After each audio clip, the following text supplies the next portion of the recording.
إن الحمد لله نحمده ونستعينه ونستغفره ونعوذ بالله من شرور أنفسنا ومن سيئات أعمالنا من يهد الله فلا مضل له ومن يضلل فلا هادي له أشهد أن لا إله إلا الله وحده لا شريك له وأشهد أن محمدا عبده ورسوله صلى الله عليه وعلى آله ومن صار لنهجه وتمسك بسنته إلى يوم الدين وسلم تسليما كثيرا يا أيها الذين آمنوا اتقوا الله حق تقاته ولا تموتن إلا وأنتم مسلمون يا أيها الناس اتقوا ربكم الذي خلقكم من نفس واحدة وخلق منها زوجها وبث منهما رجالا كثيرا ونساء واتقوا الله الذي تساءلون به والأرحام إن الله كان عليكم رقيبا يا أيها الذين آمنوا اتقوا الله وقولوا قولا سديدا يصلح لكم أعمالكم ويغفر لكم ذنوبكم ومن يطع الله ورسوله فقد فاز فوزا عظيما أما بعد فإن أصدق الحديث كتاب الله وخير الهدي هدي محمد صلى الله عليه وسلم وشر الأمور محدثاتها وكل محدثة بدعة وكل بدعة ضلالة وكل ضلالة في النار. Alhamdulillah, segala puji bagi Allah Tabaraka wa Ta'ala atas segala limpahan nikmat yang tiada terhingga. Nikmat Allah Subhanahu wa Ta'ala senantiasa tercurahkan kepada kita, seluruh makhluk Allah Subhanahu wa Ta'ala. Sebagaimana telah kita pelajari di pelajaran kita sebelumnya, bahwasanya selain daripada Allah adalah alam. Selain daripada Allah adalah alam. Itu makanya Allah disebutkan Alhamdulillahi Rabbil Alamin. Segala puji bagi Allah, Rabb semesta alam. Allah Khaliq, pencipta, khalaqana wa razaqana, yang telah memberi rezeki, yang telah menghidupkan, yang telah mematikan, yang telah mengatur alam semesta ini. Allah telah menyelimuti siang dengan gelapnya malam.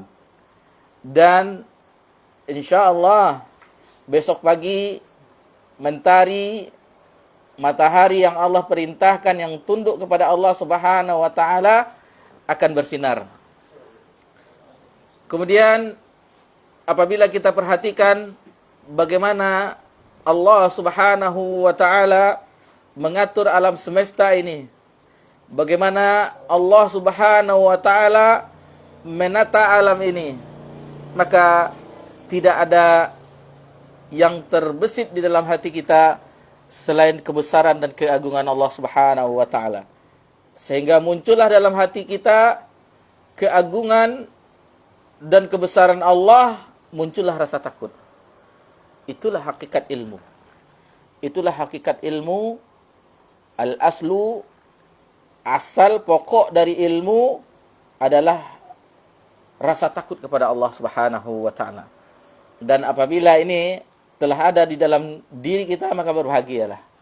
Berbahagialah berarti kita telah menjadi hamba yang benar-benar Allah tuntun untuk selamat di dunia, selamat ketika sakratul maut, selamat ketika di alam kubur, selamat di yaumil mahsyar ketika dibangkitkan, karena tidak ada ketakutan. La yakhafu wa la tahzanu, tidak ada rasa takut dan tidak ada rasa sedih.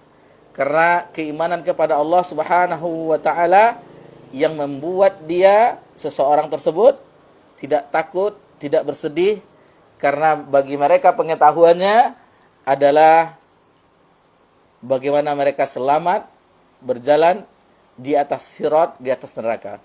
Dan apabila itu telah dilewati, dan ini bermacam-macam, Ada seseorang melewati sirat itu yang di bawahnya ada jurang neraka dan ada kail yang mengait-ngait.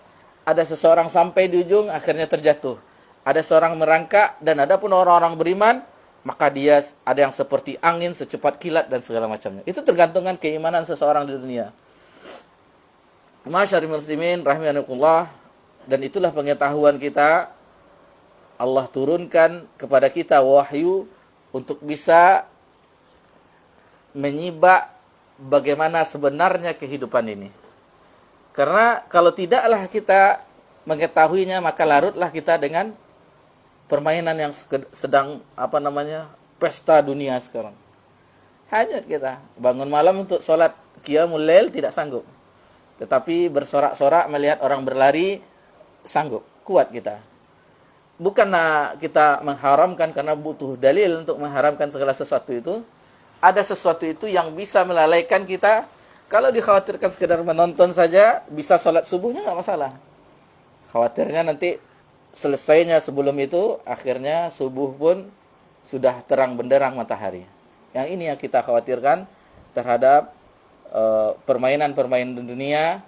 Dan ini telah kita bicarakan sama Bapak tadi, bagaimana orang hanyut dengan permainan-permainan, itu yang dikhawatirkan. Itu yang dikhawatirkan. Tapi kalau sekedar dia yang main, tidak masalah untuk kesehatan, untuk kekuatan, itu tidak masalah. Dan untuk quratul qadam, ulama seperti Syekh Masyhur Hasan Salman telah menjelaskan, mempaparkan di dalam buku kecilnya tentang hukum quratul qadam, tentang hukum sepak bola itu bagaimana. Jadi kesimpulannya asal muasalnya mubah. Asal muasalnya mubah. Tapi perlu diperhatikan pakaiannya, tapi alhamdulillah kita lihat teman-teman kita yang telah mengaji, alhamdulillah mereka menutup auratnya, pakai celana agak panjang, legging atau apanya, sehingga menutup lututnya. Berbeda dengan orang, kita perhatikan bagaimana mereka lari-lari mengejar bola, terlihat pahanya, sehingga ini aurat bagi laki-laki. Dan ini seharusnya ada timbul rasa malu. Pembahasan kita di malam hari ini, korelasi antara rasa malu dengan keimanan. Kalau di matan apa judulnya?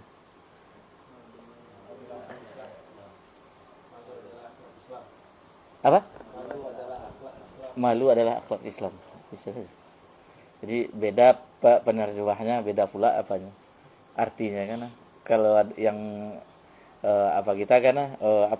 korelasi antara rasa malu dengan keimanan. Kalau ini malu adalah akhlak Islam. Ya, bisa juga. Baik, kemudian salawat beriringkan salam kepada Nabi kita tercinta, Nabi Muhammad sallallahu alaihi wasallam. Dan perlu kita hadirkan juga rasa syukur kita di usaha kita setiap hari Ahad, ba'da maghrib, setelah kita menunaikan ibadah fardu kepada Allah Subhanahu wa taala, kita bisa berkumpul bersama-sama mendengarkan hadis Nabi sallallahu alaihi wasallam. Terkadang di dalam syarahnya kita membawakan ayat-ayat Allah Subhanahu wa taala yang membuat hati kita tenang. Karena majelis ilmu banyak sekali keutamaannya dan kita telah mengetahuinya, bagaimana nazarat alaihi musakinah, ketenangan, diluputi dengan rahmah dan dinaungi oleh malaikat. Di akhirnya dikatakan bahwa orang yang berada di majelis ilmu, maka disebut namanya di sisi Allah Subhanahu wa taala. Allah Rabbul Alamin yang menyebut nama kita di sisinya. Di penduduk langit kita dikenal, meskipun kita majhul, tidak dikenal orang, atau tidak banyak followernya, atau segala macamnya istilah zaman sekarang, tetapi di penduduk langit kita masyhur, dikenal oleh penduduk di atas langit sana. Dan itu adalah kebahagiaan bagi seorang hamba ketika dia telah dikenal di penduduk langit, maka berbahagialah dia. Itu makanya seseorang yang hadir ke majelis ilmu akan mendatangkan rezeki. Sebagaimana ada riwayat yang kita ingat, kita bawakan secara makna, seseorang Dua orang yang bersaudara, beradik kakak. Yang satu sibuk dengan usahanya, perdagangan. Yang satu sering hadir di majelis Nabi sallallahu alaihi wasallam. Lalu yang berusaha atau berniaga, dia tidak suka dengan adiknya, seolah-olah malas-malas. Cuman hadir di majelis Nabi sallallahu alaihi wasallam. Akhirnya dikadukan kepada Nabi sallallahu alaihi wasallam bahwa saudaranya begini-begini. Dia tidak bekerja, tidak ada maisyahnya, namun dia sering hadir di majelis engkau ya Rasulullah, wahai Rasulullah. Lalu Nabi menyebutkan, mungkin rezeki yang datang daripadamu, yang dari Allah Subhanahu wa taala, salah satunya melewati saudaramu yang hadir di majelis ilmu. Lalu kita perhatikan, karena di zaman sekarang ini mudah saja seseorang berpikir. Ada kita lihat orang rajin mengaji, tetapi dia miskin-miskin aja, Ustaz. Kadang dilihat, kadang-kadang untuk beli beras saja 1 kilo sehari, Ustaz. Miskin-miskin aja. Tetapi ketahuilah, masyarakat muslimin, muslimat, muslimin, seolah-olah ada yang muslimahnya, padahal kajian khusus ikhwan. Bahwasanya rezeki itu berupa ruh dan jasad. Berupa ruh dan jasad. Dan kebahagiaan ruh ini, inilah yang susah. Yang susah digapai, kecuali dengan ilmu dari Allah Subhanahu wa taala, ketaatan kepada Allah Subhanahu wa taala. Adapun kebahagiaan jasad itu berubah-ubah. Terkadang kita bahagia, sekarang besoknya kita susah. Adapun orang-orang yang senantiasa kuat keimanannya, maka dia tidak ada gundah gelananya, tidak ada gundah gelananya. Karena dia bukan curhatnya kepada manusia, curhatnya bukan kepada istrinya atau anak-anaknya, tapi dia mengadukan keadaan nasibnya di dalam unten doa-doanya kepada Allah Subhanahu wa taala. Karena dia mengetahui bahwa senjata kekuatan seorang mukmin adalah ketika berdoa kepada Allah Subhanahu wa taala. Jadi jangan kita sepelekan doa. Hendaklah kita senantiasa memanjatkan. Ada sesuatu yang dijelaskan oleh Al-Imam Ibnu Qayyim dalam kitab Ad-Dawa Ud-Dawa, bahwa terkadang seseorang itu jadi doa itu ada yang disegera, ada yang dilambatkan atau diganti dengan keburukan yang akan menimpanya tetapi tidak jadi. Namun ada yang Allah simpan di sisinya, Allah balas di akhirat kelak. Bahkan ketika dia mendapatkan itu, biasa orang-orang di akhirat itu berandai-andai, ya laitani itu biasa. Ya, seandainya aku tidak berteman dengan si fulan, yattakhidhu fulanan khalila, atau ya laitani kuntu turaba dan yang lain. Jadi berandai-andai saja orang itu, seandainya dihidupkan kembali, farji'na na'mal solehan, maka dia akan beramal soleh. Itulah keadaan seseorang, baik orang beriman maupun orang kafir. Orang beriman menyesal. Seperti dalam masalah doa tadi, seandainya Allah tidak mengabulkan doa-doa saya di dunia tersebut, maka pahala yang besar saya peroleh di hari kiamat. Sampai berandai-andai doanya tidak dikabulkan di dunia. Dan masalah doa ini, karena dia ada doa wal ibadah. Inti otaknya ibadah itu di dalam doa. Lihatlah kita dalam ibadah. Bukankah kalimat-kalimat dari perkataan kita di dalam sholat itu untayan doa-doa? Rabbir firli dan segala macamnya, untayan doa. Yang bahkan sholat itu salah satunya terjemahannya secara bahasa adalah doa. Adapun istilah ya sesuatu gerakan yang ditentukan, yang dimulai dari takbir dan diakhiri dengan salam, itu secara istilah syar'i. Sebelum kita memulai pelajaran kita, ada pengumuman untuk pekan depan. Untuk pekan depan mungkin karena sebagian kita tidak ada di grup seperti bapak-bapak yang baru datang. Pekan depan insya Allah kita libur. Ada 2 agenda. Pertama ada pesta Pak Faisal. Yang kedua kita mengantar anak ke pondok sore. Jadi sepertinya tidak terkejar. Jadi pas lah itu. Siangnya jadi panitia, jadi malamnya bisa istirahat. Insya Allah kita lanjutkan pelajaran kita dalam pembahasan Matan Arba'in An-Nawawiyah di pekan depannya. Pekan besok libur. Nanti nelpon Pak Indra pula. Pekan depannya lagi insya Allah. Dan nanti di panitia diumumkan di grup. Mungkin bisa diumumkan di pekan depan, untuk pekan depan, atau mungkin bisa panitia cari penggantinya, tafadhol, enggak masalah. Atau diadakan di tempat lain di amal jariah, itu tidak masalah, karena kekosongan itu seandainya digantikan dibadal dengan satu kebaikan yang lain, maka itu sangat bermanfaat juga. Baik, ikhwani fiddin rahimani wakumullah, melanjutkan pelajaran kita di dalam hadis arba'in, matan arba'in an-nawawiyah. Sekarang kita memasuki hadis yang ke-20. Kita minta kepada Ustadz kita, Ustadz Yayan, untuk membacakan matannya. Tafadhol, Ustaz. Bismillahirrahmanirrahim. Hadis ke-20. Malu adalah akhlak Islam. An Abi Mas'ud Uqbah bin Amr al-Ansari al-Badri radhiyallahu anhu qala Rasulullah sallallahu alaihi wasallam, inna mimma adrakan nasu min kalamin nubuwatil ula idza lam tastahi fasna ma syi'ta. Rawahul Bukhari.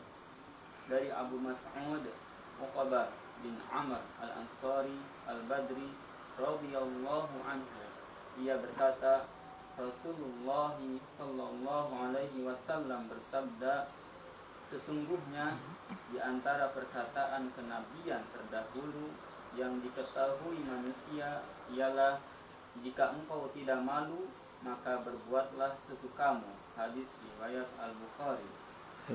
Jazakumullah khairan wa barakallahu fikum. Itulah hadis yang ke-20 yang sama-sama kita dengarkan dari hadis-hadis yang dikumpulkan oleh Imam Nawawi yang kita kenal dengan hadis matan arba'in an-nawawiyah. Jangan sepelekan matan hadis ini, karena telah datang kabar dari kita bahwasanya matan hadis arba'in adalah matan hadis yang paling viral di Eropa. Kaum muslimin dan muslimah, saudara-saudara kita di Eropa, mempelajari hadis arba'in an-nawawiyah. Dan para ulama-ulama di Masjid Nabawi dan ulama-ulama yang lainnya ini membahas hadis arba'in an-nawawiyah, karena di dalamnya walaupun cuma terkumpul 40 hadis atau 42 hadis, bahkan Imam Ibnu Rajab Hambali dalam Jami'ul Ulum wal Hikam mencukupkannya menjadi 50 hadis. Menambahkan dari 42 hadis yang disusun oleh Imam Nawawi menjadi 50, itu semuanya tentang pokok-pokok. Dimulai dari niat, amalan hati, dan di atas hadis belasan-belasan ini kita temukan tentang akhlak. Bagaimana di hadis ini tentang akhlak yang mulia, tentang budi pekerti, tentang perkataan. Seandainya itu tidak baik, maka itu diam, auliyasmut. Dan bagaimana hubungan dengan tetangga, memuliakan tamu, itu akhlak-akhlak yang apabila kita cermati, kita pelajari terus, maka disitulah kita menemukan keindahan Islam ini. Dan kita meyakini bahwa Islam ini betul-betul diturunkan oleh Allah Subhanahu wa taala dari sisinya. Dari sisinya. Bagaimana kelengkapannya, bagaimana sempurnanya, bagaimana indahnya. Susunan kata-katanya, baik itu Al-Qur'an dan hadis, dan tidak bisa yang menandingi ahli sastra pun di zaman itu. Balaghahnya tidak bisa ditandingi. Di zaman dahulu media komunikasi seperti media sosial kita, itu zaman dahulu itu syair. Orang bersair di pasar ukas atau di mananya, menyampaikan yang isinya itu ada memuji seseorang, ada menceritakan tentang keadaan yang bahasanya indah-indah. Ketika penyair, ahli syair itu mendengar ayat Allah Subhanahu wa taala dan kalimat-kalimat yang keluar dari lisan Nabi SAW, maka banyak mereka yang beriman. Banyak di antara mereka yang beriman. Bahkan mereka mengakui, ketika saya mendengar bacaan Nabi SAW, jiwa saya seolah-olah terbang ke langit. Jiwa saya seolah-olah terbang ke langit.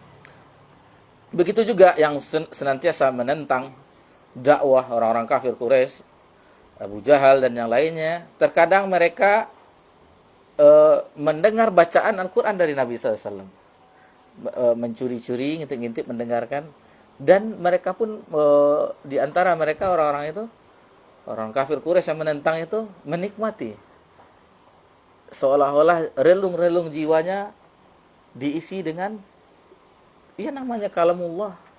Sebaik-baik perkataan yang indah, yang enak didengar, berpahala jika dibaca, dilafazkan. Baik. Kita kembali ke hadis. Sebelum kita memasukinya, teringat akan kita di firman Allah Subhanahu wa taala tentang malu. Ada beberapa ayat yang kita teringat sebelum kita memulai hadis ini. Kata-kata malu di dalam surah Al-Baqarah ayat 26, innallaha la yastahi ayyadriba matalan ma ba'udatan fama fawqaha. Jadi Allah Subhanahu wa taala sesungguhnya tidak malu membuat perumpamaan apa itu sayap nyamuk. Membuat perumpamaan seperti sayap nyamuk. Allah tidak malu tentang itu. Dan di dalam surah Al-Ahzab, Allah Subhanahu wa taala juga berfirman, kalau tidak salah lafaznya innallaha la yastahi minal haqq atau wallahu la yastahi minal, ayat berapa itu?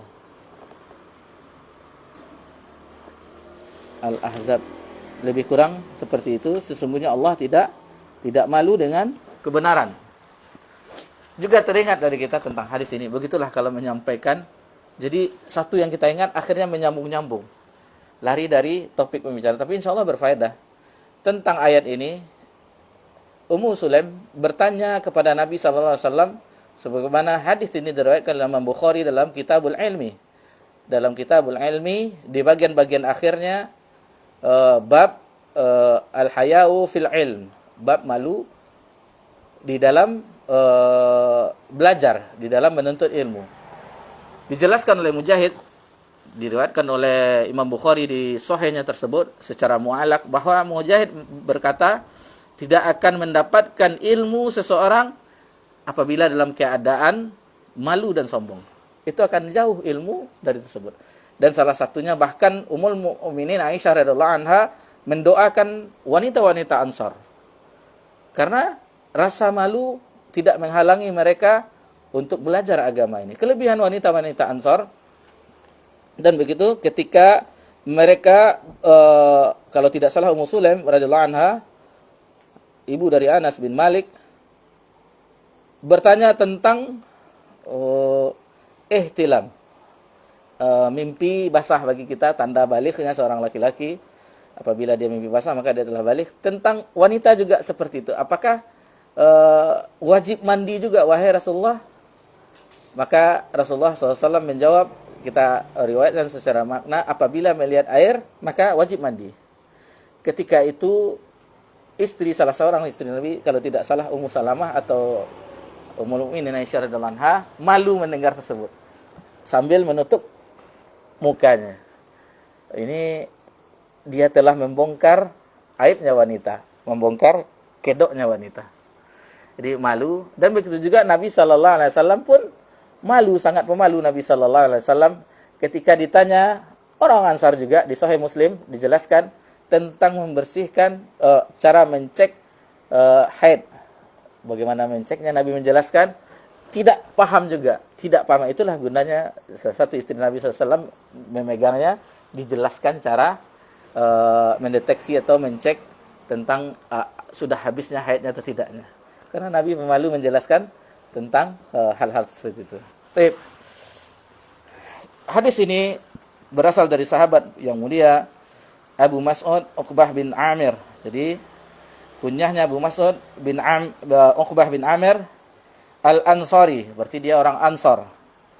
Al-Badri. Al-Badri di sini mungkin kita pahami dia ikut perang Badar, tetapi tidak. Dia sahabat Abu Mas'ud ini. Jadi dari sini kita mengetahui bahwa Abu Mas'ud itu bukan Abdullah bin Mas'ud. Karena Abdullah bin Mas'ud kunyahnya Abu Abdurrahman. Abu Mas'ud Uqbah bin Amir Al-Ansari Al-Badri dinisbahkan ke Badar karena dia pernah pindah dari Madinah menuju kota Badar. Sekitar 100 km dari kota Madinah. Itu maka dinisbahkan dia dengan Al-Badri. Bukan Al-Badar, veteran perang Badar yang ya'malu masyi'tum ghafartu lakum.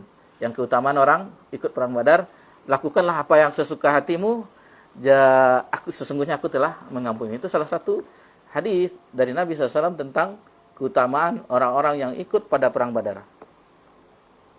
Lalu keutamaan yang lainnya dari sahabat ini, kita secara singkat saja, bahwasanya ketika terjadi Baitul Aqabah yang kedua, pertama Nabi belum hijrah ke Madinah. Aqabah di perjanjian Aqabah kedua, Uqbah bin Amir, Abu Mas'ud ikut dalam peristiwa yang bersejarah tersebut.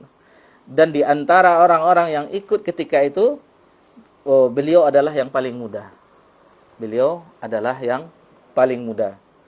Dan meskipun tidak mengikuti itu, di perang Uhud dia menampakkan kesatriaannya, Abu Mas'ud, Uqbah bin Amir, dan dia termasuk ahli qiraah juga, salah satu ahli qiraah. Dan akhirnya dia di tahun setelah berapa tuh? Setelah Khulafaur Rasyidin atau di zaman Muawiyah, akhirnya beliau menjadi gubernur di Kufah. Di Kufah, di daerah Irak itu, Basrah, Kufah. Karena pemerintahan sejak zaman Ali bin Abi Thalib pindah ke situ. Pindah ke situ karena cakupannya sungguh luas, tidak cocok lagi di Madinah. Dan dia pernah jadi gubernur di situ, dan akhirnya beliau wafat di situ. Demikianlah sekilas biografi sahabat yang mulia Abi Mas'ud, Uqbah bin Amir Al-Ansari Al-Badri radhiyallahu anhu. Dan hadis ini diriwayatkan oleh Imam Bukhari. Imam Bukhari telah sering kita singgung tentang beliau, sahibus sahih, pemilik kitab sahih, sahih jami' yang mengumpulkan kitab-kitab. Jadi beda sahih dengan kitab sunan. Sunan itu tersusun dengan fikih-fikih, taharah, salat, dan yang lainnya. Adapun jami' mencakup semuanya. Ada tafsirnya, ada adabnya, ada tauhidnya, akidahnya, dan segala macam. Itu beda kitab jami' sahih dengan kitab sunan. Qala Rasulullah SAW, Nabi SAW bersabda, inna mimma adrakan nasu bima kalama nubuwah ula. Jadi salah satu perkataan yang Nabi yang senantiasa turun-temurun kepada manusia, nabi-nabi sebelumnya, idza lam tastati' idza lam tastahi fasna ma syi'ta. Jika kamu tidak mempunyai rasa malu, maka berbuatlah sesuka hatimu. Hadis yang begitu pendek, singkat, kan, tetapi kita sering ulang-ulang bagaimana Nabi walaupun pendek tapi adalah jawaimul kalim, singkat, padat, tetapi syarat akan makna. Syarat akan makna. Selanjutnya tentang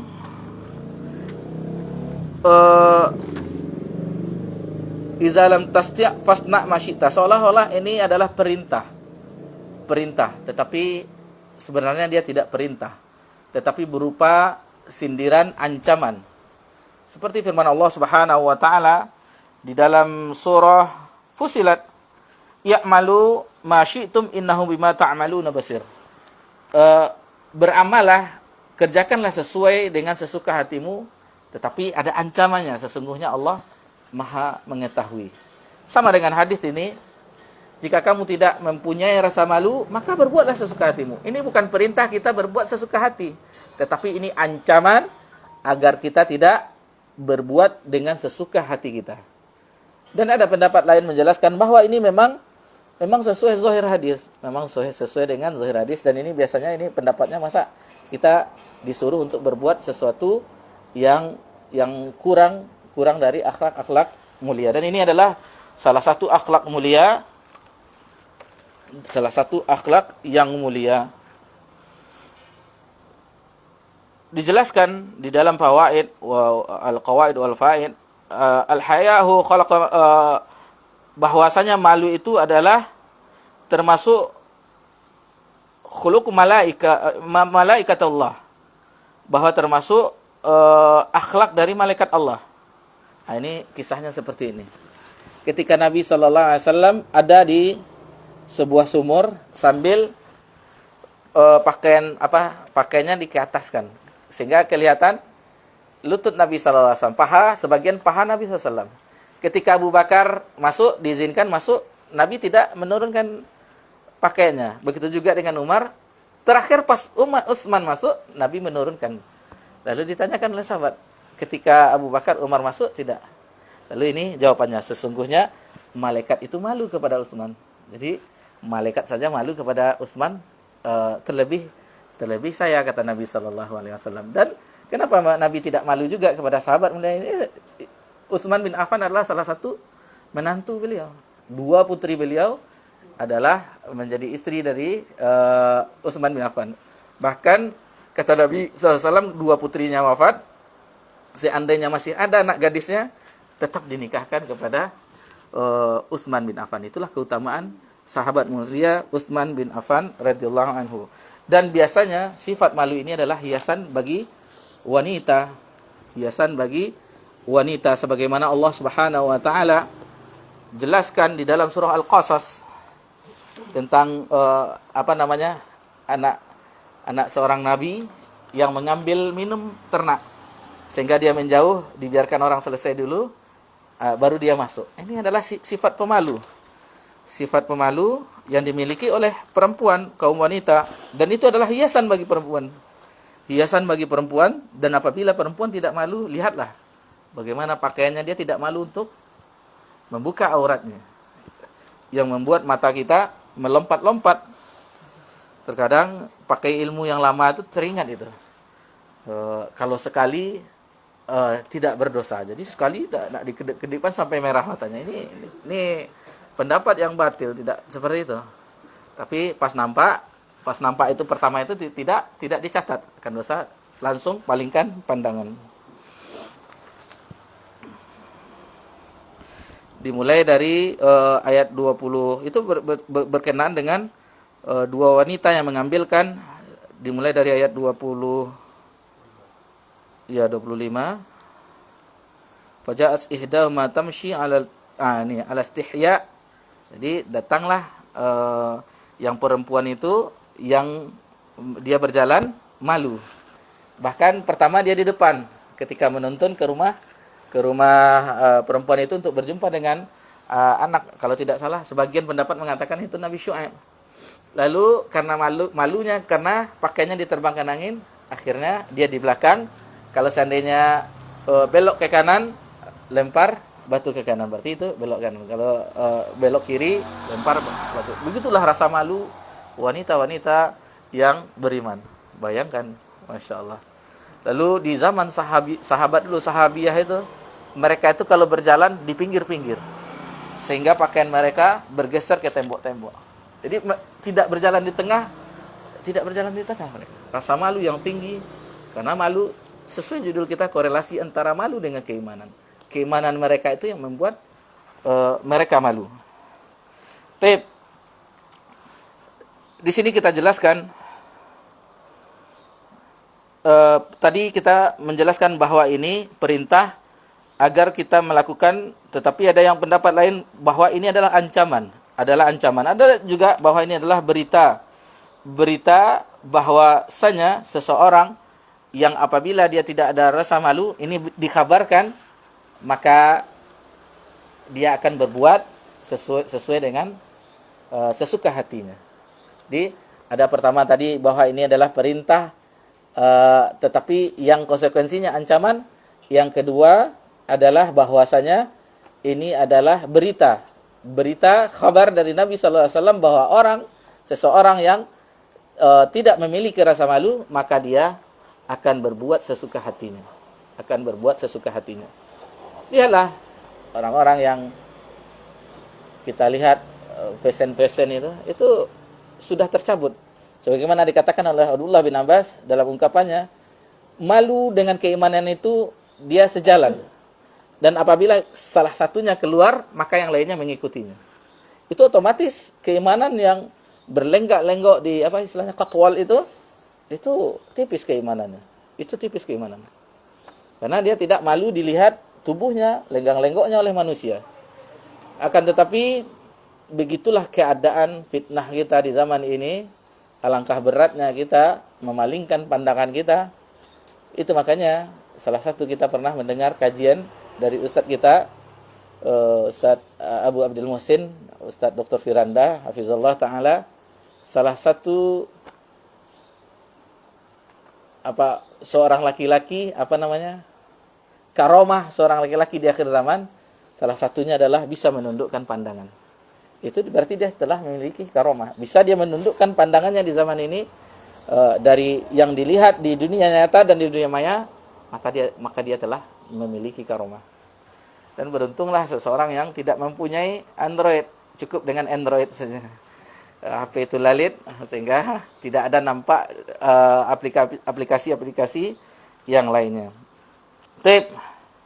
Selanjutnya, di zaman Nabi sallallahu alaihi wasallam ada seseorang yang memiliki sifat pemalu, bawaan lahirnya sifat pemalu, sehingga marahlah saudaranya kepadanya. Lalu Nabi sallallahu alaihi wasallam mengetahuinya, biarkan karena sifat malu itu kata Nabi sallallahu alaihi wasallam, fa innahul haya'u minal iman. Karena sifat malu itu adalah bagian dari keimanan, Selanjutnya pembahasan kita dari hadis yang mulia ini, yaitu macam-macam malu dan urgensinya. Yang pertama, bahwa sifat malu itu adalah tabiat asli. Memang betul-betul Allah berikan bahwa dia memiliki sifat pemalu itu. Itu tabiat, bawaannya tanpa dibuat-buat, memang bawaan yang Allah berikan karunia berupa sifat malu kepadanya. Nabi sallallahu alaihi wasallam bersabda, muttafaqun alaih, bahwasanya al-haya'u la ya'ti illa bi khair. Rasa malu itu tidak ada padanya, tidak mendatangkan kepadanya kecuali semuanya kebaikan. Sifat malu itu mendatangkan kebaikan.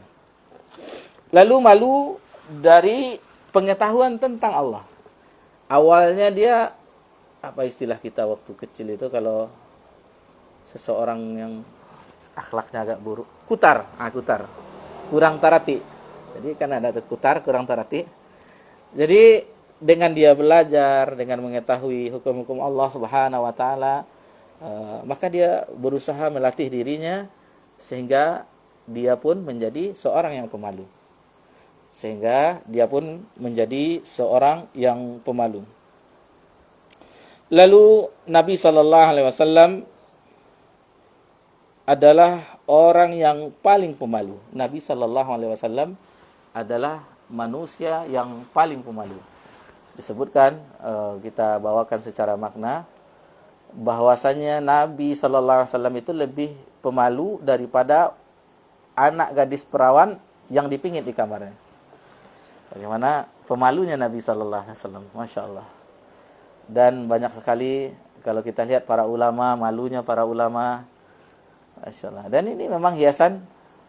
Dari sini kita bisa ketahui juga bahwa sifat malu ini adalah warisan para nabi. Karena ini min kalamul nubuwah, dari perkataan nabi. Kita tidak mengetahui, setelah kita baca tentang syarah hadis ini, kita ingin tahu nabi apa yang pertama kali menyebutkan lafaz hadis ini, yang idza lam tastahi fasna ma syi'ta. Tidak kita dapatkan entah ini dari nabi pertama atau Nabi Ibrahim, kita tidak mengetahui. Yang jelas ini adalah warisan para nabi. Dari sini kita mengetahui bahwa para nabi itu mereka tidak mewariskan seperti sabda Nabi SAW, ya rethinuna dinaran wa dirhaman. Tidak mewariskan dinar dan dirham. Para nabi tidak mewariskan harta, tidak mewariskan yang lainnya. Para nabi itu mewariskan ilmu. Barang siapa yang mengambilnya, maka dia mengambil akhadha wabila, maka dia mengambil sesuatu yang banyak. Itu berupa ilmu agama, warisan para nabi. Al ulama warasatul anbiya. Para ulama itu adalah warisan para nabi. Ada suatu faedah yang tadi kita ketika tablik akbar di Abu Darda, salah satu cara kita agar tegar, tidak goyah di atas sunnah, hidayah sunnah Nabi SAW, kalau tidak salah poin yang keempat atau yang kelima, lupa kita, yang disebutkan mendekatkan diri kepada ulama yang mengamalkan ilmunya. Nah, ini dia. Ulama yang mengamalkan ilmu. Dijelaskan oleh Ustaz Dr. Musyafa dari ini. Karena ada seseorang itu tokoh agama, dia berilmu, tetapi tidak mengamalkan ilmunya. Cuman khosanah ilmiah. Kitab-kitabnya banyak, tetapi dari amalan tidak nampak.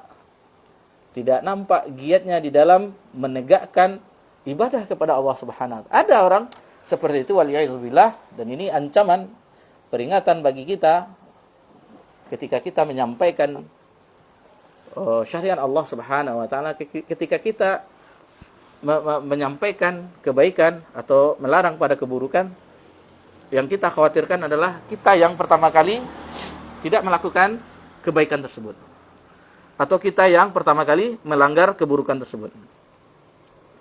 Dan Al-Imam Ibnul Munzir dalam Targhib wa Tarhib membawakan hadis yang maknanya seseorang yang tidak mengamalkan ilmunya, dia berdakwah, mengajak orang, para da'i, ini ancaman bagi para da'i, bahwasanya nanti di akhirat usus-ususnya itu nanti diputar dalam gilingan itu. Penggilingan seperti penggilingan gandum itu. Ternyata dia adalah orang-orang yang ketika dia mengajak orang kebaikan, dia tidak melakukannya. Ini ancaman yang keras bagi orang yang mengajak kebaikan, tetapi dia melupakan dirinya. Selanjutnya di riwayat yang lain disebutkan bahwasanya ketika di akhirat kelak, orang pun heran. Orang-orang heran, kenapa kamu ini? Dulu kamu mengingatkan kami agar berbuat kebaikan, mengingatkan kami agar tidak melakukan dosa maksiat, tetapi kenapa kamu masuk neraka? Nah, ini ada hati-hati, ancaman bagi para da'i. Karena yang pertama kali masuk ke dalam neraka Allah Subhanahu wa taala bukan orang melakukan kesyirikan, bukan orang kafir, tetapi orang yang pertama itu orang yang berilmu, seorang qari, orang yang paham membaca Al-Qur'an dan ayat-ayat Allah siang dan malamnya. Tetapi dia niatnya yang salah. Niatnya yang salah agar dikatakan alim. Yang kedua, seseorang yang dermawan, berinfak kemana-mana, tetapi dia berinfak untuk supaya dikatakan dermawan. Begitu juga orang yang jihad. Bahkan bayangkan, riya itu bukan saja harta saja dikorbankan, nyawa pun dikorbankan, jiwanya, agar dikatakan mati syahid, agar dikatakan pemberani. Kan tetapi kata Allah Subhanahu wa taala, kazabta, engkau telah berbohong, karena dia mengatakan bahwa dia ilmunya itu untuk mencari keridhaan Allah, hartanya itu untuk Allah Subhanahu wa taala, dan dia berjihad di jalan Allah sebagai syahid karena Allah Subhanahu wa taala. Allah bongkar yauma tublas sarair, Allah bongkar rahasia tersebut. Setiap pernah kita bahas sebelum kajiannya, bahkan lirikan mata khianat itu nanti diminta pertanggungjawaban. Lirikan mata khianat, kita membuka pintu rumah kita, jendela, lihat istri tetangga, itu mata khianat. Itu mata khianat, dan itu akan diminta pertanggungjawabannya. Lalu bagaimana kita di zaman ini? Kita berusaha agar bisa menjauhkan segala, jangankan maksiat yang besar, kemungkaran yang besar seperti syirik, kufur dan yang lainnya, pembunuhan yang lainnya. Masalah yang kecil-kecil ini kita hiasi juga diri kita. Karena keindahan seorang muslim itu ketika dia berhias dengan agamanya, dengan ilmu yang ada padanya, diamalkan. Syukur-syukur bisa kita dakwahkan. Dan ana berharap antum sebagaimana Ishaq bin Rawaheh menyebutkan kepada Imam Bukhari, hendaklah di antara antum ada yang mengumpulkan hadis-hadis sahih dari Nabi SAW. Dan ana juga menggunakan metode ini, ajakan supaya nanti antum di kemudian hari bisa mendakwahkan agama ini. Banyak keutamaannya. Satu keutamaan yang dijelaskan oleh ulama di akhirat, orang yang mengajak kepada Allah Subhanahu wa taala, memperingatkan akan dosa-dosa maksiat, maka dia akan dibangkitkan barisannya di para nabi dan rasul. Barisan para nabi dan rasul. Apakah ini tidak keutamaan? Dan yang terakhir yang bisa kita sampaikan bahwa malu itu adalah cabang daripada keimanan. Al-imanu bid'u sab'una situna wa sab'una syu'bah. Fa'alaha la ilaha illallah, dan yang paling tinggi itu la ilaha illallah, wa adnaha imatatu ada anit tariq, menyingkirkan duri dari jalanan. Itu yang paling kecil.